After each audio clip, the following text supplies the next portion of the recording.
नमस्कार दोस्तों।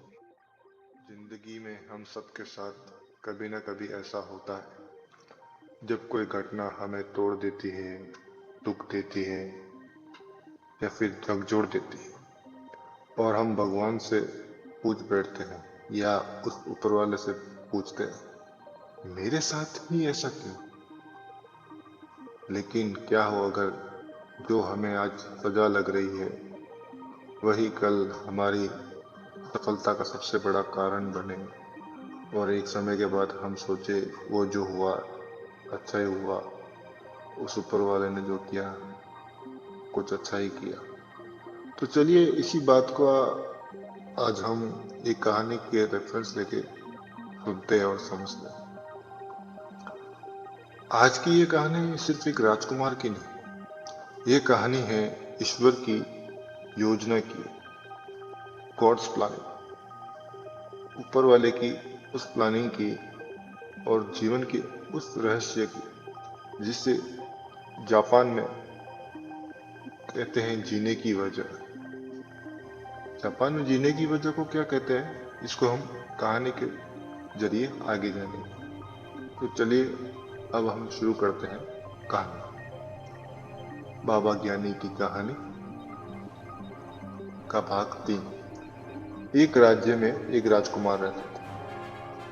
वह बहुत आस्थावान, शांत और संयमी था।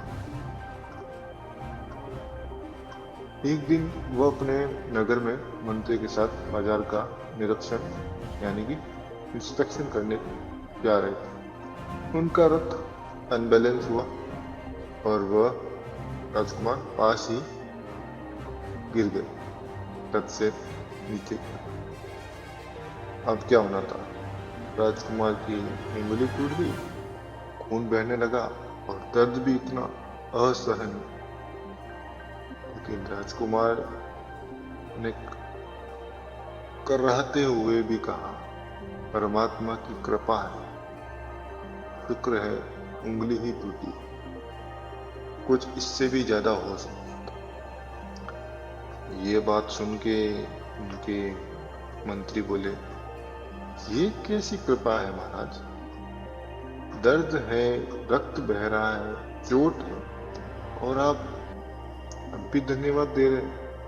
क्योंकि मंत्री कुछ ज्यादा ही लॉजिकल बन रहे थे। तो मंत्री बोले, ये तो खुद को झूठी तसल्ली देने के अलावा मुझे तो कुछ नहीं लगता। राजकुमार मुस्कुराए और शांति से बोले, आस्था का प्रमाण तर्क यानी लॉजिक नहीं देता, आस्था का प्रमाण समय देता है, समय बताता है। अब ये बात सोच के मंत्री भी चुप हो गए। अब कुछ दिनों के बाद राजकुमार और मंत्री शिकार खेलने जंगल गए। रास्ता भटक गए, अंधेरा होने लगा, सूरज भी ढल गया और अचानक ऐसा हुआ जो नहीं होना चाहिए था। कुछ क्रूर डाकुओं ने उन्हें पकड़ लिया जो मनुष्य की बलि देते थे। दोनों को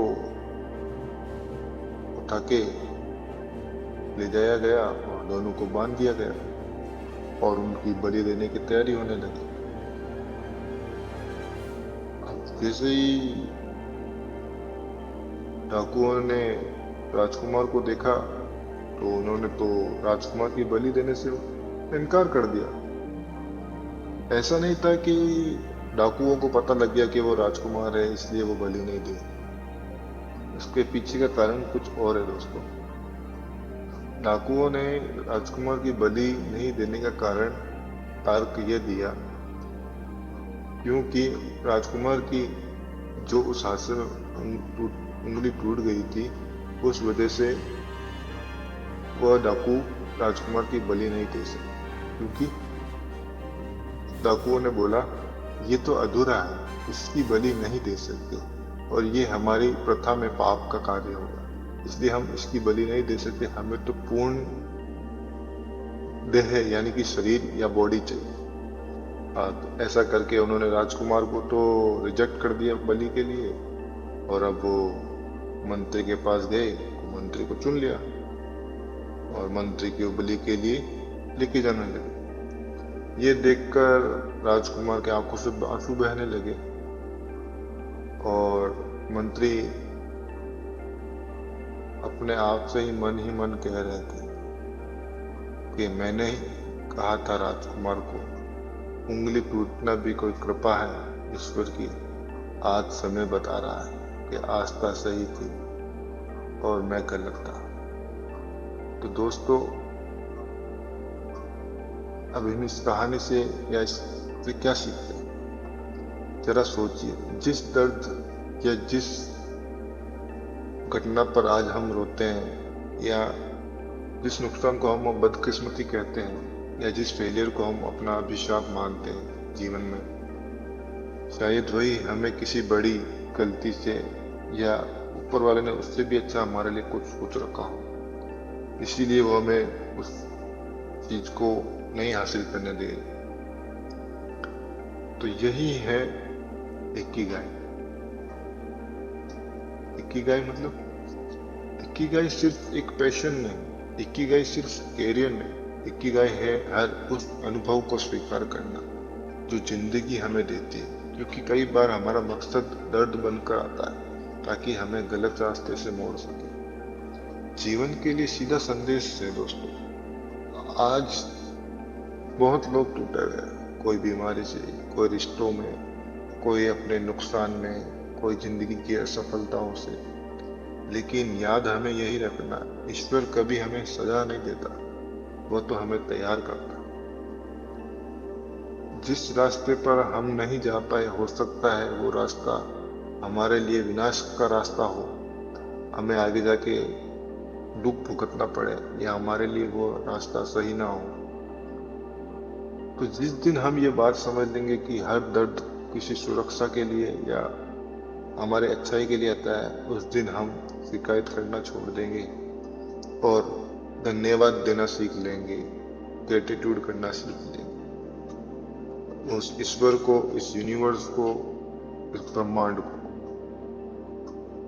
क्योंकि जिसे अपने इकिगाई मिल जाती है, वो हालात से नहीं लड़ता, वह हालात को समझकर आगे बढ़ जाता और वह अपने जिंदगी में होने वाली बुरी घटनाओं को अपना अच्छा अनुभव समझकर आगे की ओर बढ़ता है।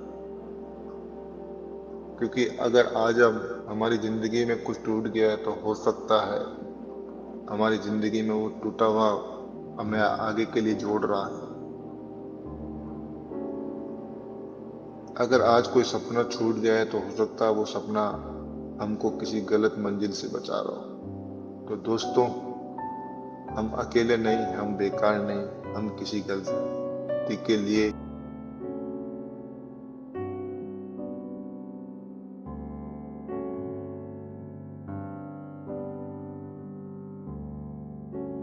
अपने आप को नहीं कोसेंगे। अब से हम उस गलती को सुधारेंगे और सही करने की कोशिश करेंगे। हम एक योजना का हिस्सा है, उस ऊपर वाले की प्लानिंग का हिस्सा है, इस यूनिवर्स की। हमारा एक मकसद है, हम एक मकसद का हिस्सा है उस ऊपर वाले की।